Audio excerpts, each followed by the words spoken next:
Hey everybody, Twin Diggers Pat here, going solo for the long holiday weekend.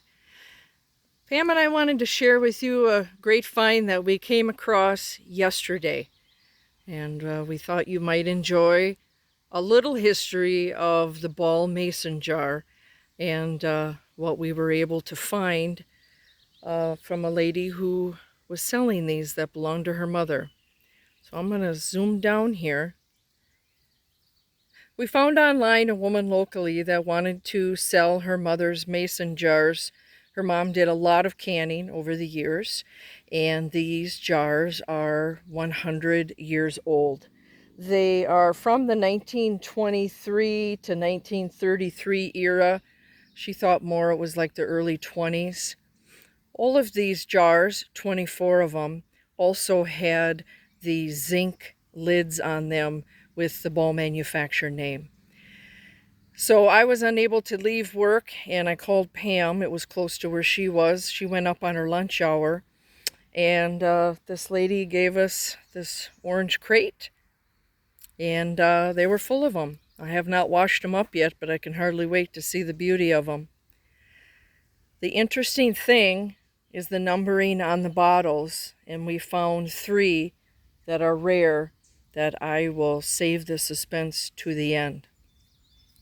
All of these you can see have the numbering, and when Ball did their molds, they used the numbers on the bottom 1 through 15, and that number identified where these were being processed at.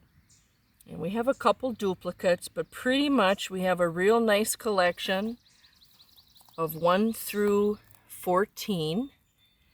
And so we'll try to find a 15, and I believe we're missing an 8. So 15 and 8 we're missing out of this entire bunch. I did a little research on Ball. Pam and I have never found a jar that was not busted up or shattered in the years we've been metal detecting and digging dumps and privies.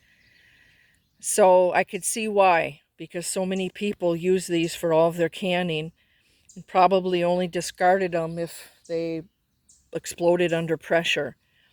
These are quite a keepsake even today, so we were really blessed to be able to retrieve these.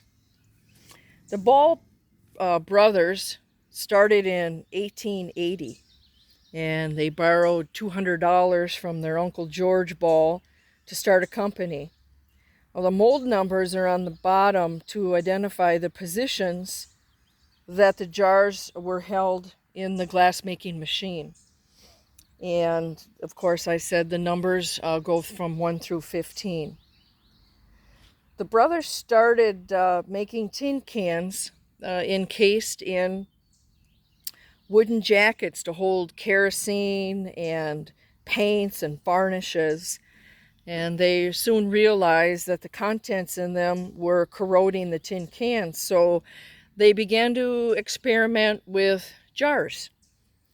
And from there, in 1886, the Ball brothers, which were Edmund, Frank, George, Lucius, and William, in 1886, they started their own glass factory manufacturing company in Buffalo, New York.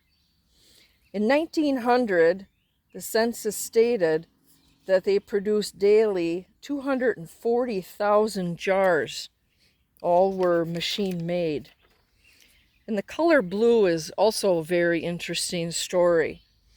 The color blue was achieved by the types of minerals, which primarily was sand, that was taken from the shores of Lake Michigan.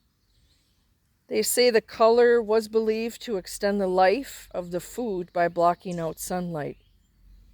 And the blue mason jars were mass-produced until 1937.